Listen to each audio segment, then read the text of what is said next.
Hi, this is Christine Pedersen with the Mindful Parenting Revolution. Here to talk to you today about transitioning from 2 naps to 1. And this can actually be a really big challenge for parents, knowing when to make this transition and then knowing how to do it, what the right strategy is for you. So we're going to address both of those things. There is a huge range, and there's no right or wrong for when kids are ready to do this. 9 months to 16 months is something that is within the realm of normal.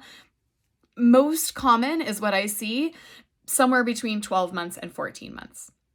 So if you have a kiddo around that age and they are starting to show signs of needing 1 nap a day instead of 2 naps a day, it's a really good idea to come up with a strategy that you're going to use to help them transition to 1 nap a day without losing any sleep. That's the key. So signs that you're seeing would be 2 major things. There can be others, but what I most often see are kiddos who go down for a nap like a dream.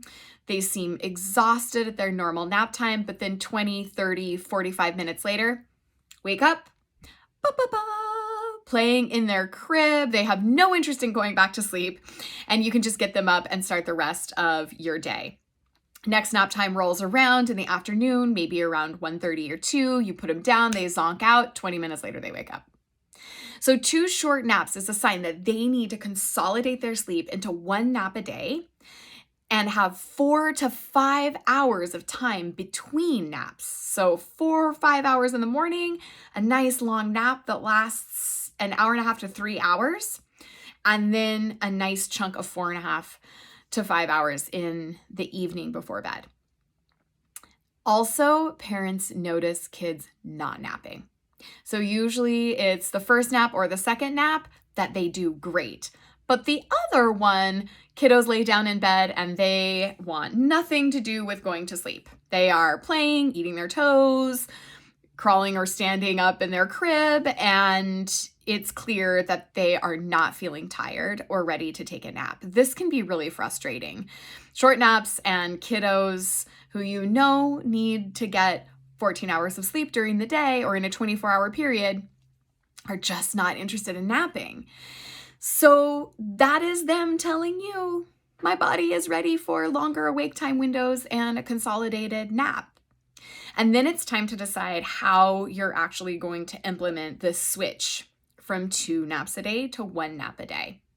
And I recommend either doing a step-by-step, slow, incremental change process or a cold turkey, just going from 1 nap a day the next time they have a really great night of sleep.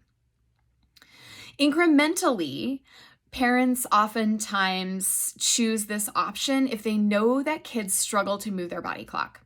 So if when you travel through time zones or on daylight saving, kids have a really hard time shifting their body clock to another time of day, this could be really helpful to change nap time a half an hour later over a 5 to 7 day period. So tomorrow, you may want to move nap time from 10 a.m. to 10:30 and keep it at 10:30 for 5 to 7 days. And then the next week, change it to 11 and keep it that way for 5 to 7 days. The third week, you move it to 11:30. And then that second nap actually becomes unnecessary because each time you move the nap later, you're building sleep pressure and kiddos are taking longer and longer naps. When the cat nap in the afternoon goes away, you then bump bedtime a little bit earlier. So we're not getting overtired in the afternoon. Cold turkey is a great plan for kids who are already moving their nap later. So you put them down at 10 and they play and entertain themselves in their crib for 45 minutes to an hour before falling asleep. That's a great indication that cold turkey is going to work awesome for you because they're already essentially doing that. So next time they get a great night of sleep, you wake up in the morning and say, this is the day, we're moving to 1 nap. And Just have an early lunch around 11. Do your nap time routine. You want to keep kids really busy in the morning. Sensory activities, playing outside. If they get droopy, make sure you have snacks and water with you to keep them fortified. And then early lunch, normal nap time routine, off to bed at 11:30. They may nap 90 minutes for the first couple of days, but that time's going to stretch out because they still need the same amount of sleep. 12 hours at night and 2 to 3 hours during the day. So when I cut from 2 naps to 1 nap a day, my little girl would sleep almost 3 hours every single afternoon. If they go down to sleep at 11:30 and wake up at 1 or 2, then you know that you're going to need to shift bedtime accordingly. So start watching for tired signs around 4.5 hours of awake time. And even if you don't see them, start your bedtime routine to make sure that you're on the way to bed and can get them in their cozy sleep space before they become overtired.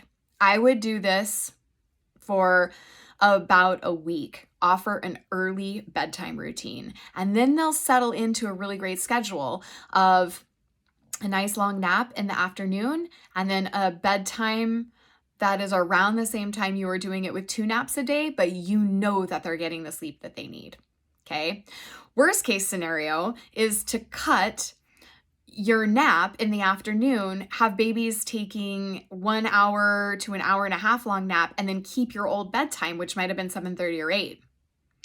They're going to be tired if they wake up at 1 and they have to go 6, 7 hours before bedtime. So bump bedtime a little bit earlier. Watch your awake time windows.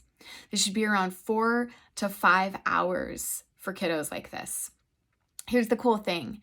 They will tell you what they need. So if you're watching their tired signs and making sure that you do the routine just like you did it before, things should go pretty smoothly in these first couple of days. If they don't, reach out. And if you are ready for this transition and needing a step-by-step written guide, I have an article on this that you can read. So let me know in the comments or reach out via email, and I can get that guide to you to give you a little bit of extra help in deciding what strategy might be best for you to use if you're not quite sure. Yay, I'm excited. This is a really fun point for you and your kiddos because even though change is hard, and I really had a hard time switching from 2 naps to 1 nap because my kid was such a great sleeper after we finally taught her how to sleep. I was afraid to mess it up. But here's what I loved. Having 4 hours in the morning for a really fun activity, not having to rush home for nap time or having her fall asleep in the car on the way home from something exciting. And then we had lunch, a sweet routine, and she slept 2.5 to 3 hours every afternoon so that I could get some things done. And when she woke up, we had another 4 to 5 hours of really fun playtime where we could go do an activity and I didn't have to worry about her falling asleep or getting grumpy. So I know change is hard, but I'm hoping that this helps you to feel a little bit more secure and confident about when this change is happening and how you can make it as graceful as possible in your transition. Like I said, contact me if you have any questions or concerns. And in the meantime, just take really good care of yourself and your kiddo, okay? Thank you.